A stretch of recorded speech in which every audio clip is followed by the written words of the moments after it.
Vamos ahora a hablar de un caso que ha provocado impacto. El cuerpo de un reo en una cárcel de la región del Biobío fue encontrado decapitado. El presunto autor sería su compañero de celda y este crimen quedó al descubierto cuando gendarmes realizaron la primera ronda.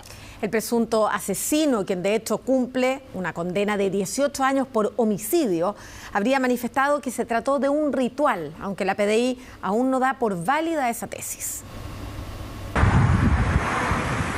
La alerta se encendió con la primera ronda matutina cuando gendarmes recorrieron el módulo 42 en el centro de cumplimiento penitenciario del Biobío y hallaron a un recluso sin vida y decapitado. Quien fue agredido por otro recluso con quien compartía celda, ambos de nacionalidad chilena. Los hechos quedaron al descubierto en horas de la mañana cuando funcionarios de la unidad penal realizaron el desencierro del módulo número 42, encontrando sin vida el cuerpo del interno. Todo ocurrió al interior de la celda número 21. Allí yacía un cuerpo sin vida y rápidamente las dudas invadieron a quienes presenciaban la escena.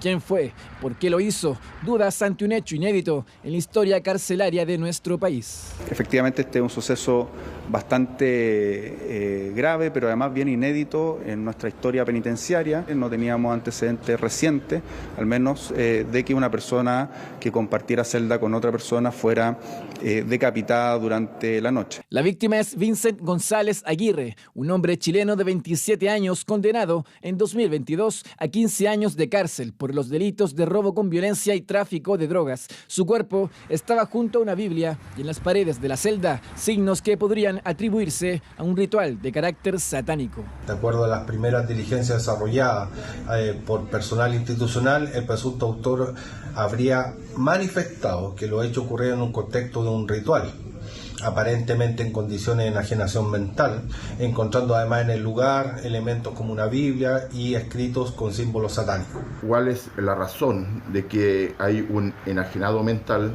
junto a un interno con salud mental normal? Eso es un hecho que se debe investigar. No pueden entregar antecedentes diciendo de que una persona está enajenado mental sin habérsele hecho un estudio preliminar de salud mental. Aparte de Biblia, hay otras cosas que también son parte del uso cotidiano de parte de ellos. Entonces, como estamos en esta etapa de investigación, tenemos que relacionarlo si tiene que ver esto no con el homicidio. En este momento no se puede confirmar el ritual. En este momento no tenemos los elementos suficientes para poder asegurar eso. Rápidamente los protocolos se activaron. La Brigada de Homicidios de la PDI indaga el caso del que el autor sería Diego Valdés San Martín, de 41 años, quien habría sido condenado en 2022 justamente por el delito de homicidio. La persona condenada por homicidio sería la que habría cometido el posible delito en contra de la persona condenada por tráfico de drogas. No tenemos todavía los antecedentes respecto a si esto es por algún tipo de ritual. Mediante un comunicado de prensa, Gendarmería aclaró que el procedimiento está en pleno desarrollo y que personal psicosocial está en contacto con la familia de la víctima. Todo esto ocurre un día de las declaraciones del ministro de Justicia, donde aseguró que el Estado tiene el control de las cárceles en Chile. ¿Sigue manteniendo que efectivamente hay un control estatal total de todos los recintos penitenciarios de Chile? Bueno, primero que todo, lo que nosotros decimos es que nuestra institucionalidad controla los establecimientos penales, ¿ya? ¿Qué significa esto? Que Gendarmería puede entrar a cualquier establecimiento penal. No hay ningún establecimiento penal en nuestro país que se encuentre en manos de los internos, ninguno. Dichos que ahora son parte de una controversia respecto al control estatal de las cárceles chilenas. En cuanto al hecho que terminó con un recluso decapitado, ahora es materia de investigación por parte de la Brigada de Homicidios de la PDI, aunque el presunto autor está detenido a la espera de enfrentar a la justicia, proceso en el que se espera pueda declarar por qué cometió este macabro delito.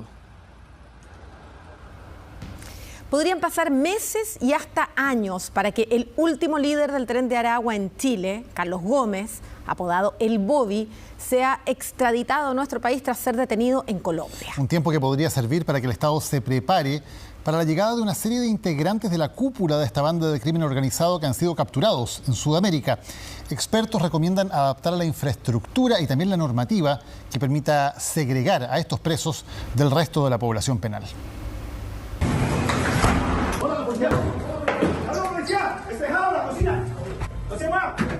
Se van acumulando en una larga fila de extradiciones, uno cual más peligroso que otro. Primero fue Larry Changa, ahora es su mano derecha, Carlos el Bobby Gómez. Los altos mandos del Tren de Aragua en Chile detenidos en Colombia. Y acá los esperan sus subordinados, detenidos en delitos de todo tipo, secuestros, extorsiones y homicidios. Pero en nuestro país tenemos la capacidad carcelaria para tenerlos a todos en un mismo lugar.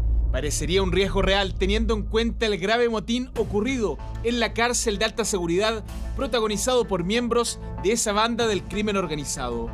Para un hombre que estuvo 4 años al mando de Gendarmería, la solución pasa por modificar la normativa. Tenemos la infraestructura. Lo que sí falta para que Gendarmería se haga cargo de manera eficiente en el control de estos delincuentes, dado el perfil criminal que tienen, es un régimen diferenciado de reclusión, que tenga una norma específica que permita a Gendarmería tener mayor niveles de control, como por ejemplo visitas. Visitas a través del locutorio, donde las visitas son grabadas en tiempo real, las horas de patio tienen que ser diferidas, con personal que esté 24/7 en una relación directa con ellos, y además que cuando tengan algún tipo de interacción, estas conversaciones sean grabadas en tiempo real con cámaras corporales.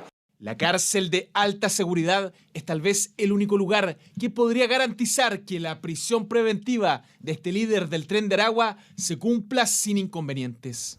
Así era descrito en un reportaje de Chilevisión Noticias, quien llegó el 2019 a Chile a trabajar a una barbería donde conoció a Larry Changa. Más arriba en la jerarquía estaría Carlos Bobby, un viejo conocido para la Fiscalía y las policías en materia de secuestros. Su nombre suena desde la conocida Operación Caracas, incluso en uno de los secuestros más mediáticos del último tiempo, el del empresario rancagüino, Rudy Basualdo. Si nuestras cárceles se encuentran o no preparadas para mantener a ese tipo de personas. Evidentemente la respuesta es no. En el caso chileno y en el caso de la criminalidad que estamos enfrentando es peor aún, porque la organización que es la que estamos enfrentando es una de naturaleza eminentemente carcelaria. Que estén presos es una buena noticia en cuanto podamos mantenerlo en condiciones que fundamentalmente son condiciones de aislamiento. O sea, ¿deberían estar separados unos de otros? ¿Las cárceles reúnen esa condición en Chile? ¿Podrían? No, fíjate que no estamos preparados ni estructuralmente ni normativamente para hacerlo, digamos. Un aislamiento extremo que podría ser, por ejemplo, el que utiliza el sistema italiano carcelario. Pero eso es porque ellos tienen una normativa suficientemente robusta para mantener a estas personas en esas condiciones. Antes de traerlo a una cárcel chilena se debe dar su orden de extradición por parte del Poder Judicial de Colombia, lo que puede durar meses, y ahí recién hay que preocuparse de su eventual traslado, que estará a cargo de la PDI.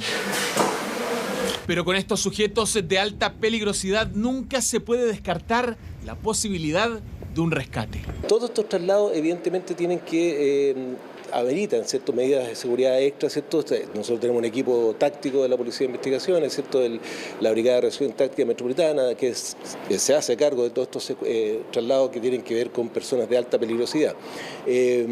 Todo resguardo extra, la verdad que hay que tomarlo, o sea, ninguna cosa es al azar. Porque siempre hay un peligro de fuga, de un rescate. Siempre hay un peligro de rescate, siempre hay un peligro de fuga. Hemos tenido en el pasado rescates.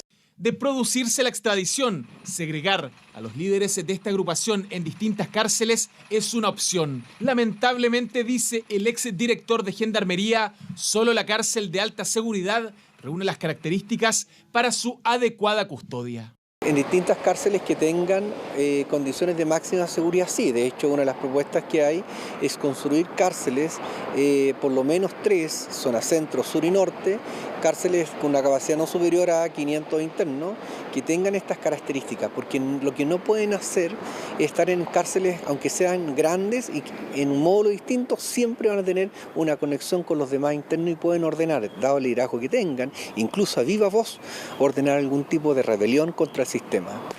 Nueva normativa y cárceles con menor población y segregada. Esa parece ser la única fórmula para que los líderes del Tren de Aragua no se organicen desde el interior de los centros penitenciarios para seguir comandando acciones del crimen organizado desde el patio de un penal y obviamente sin acceso a teléfonos celulares.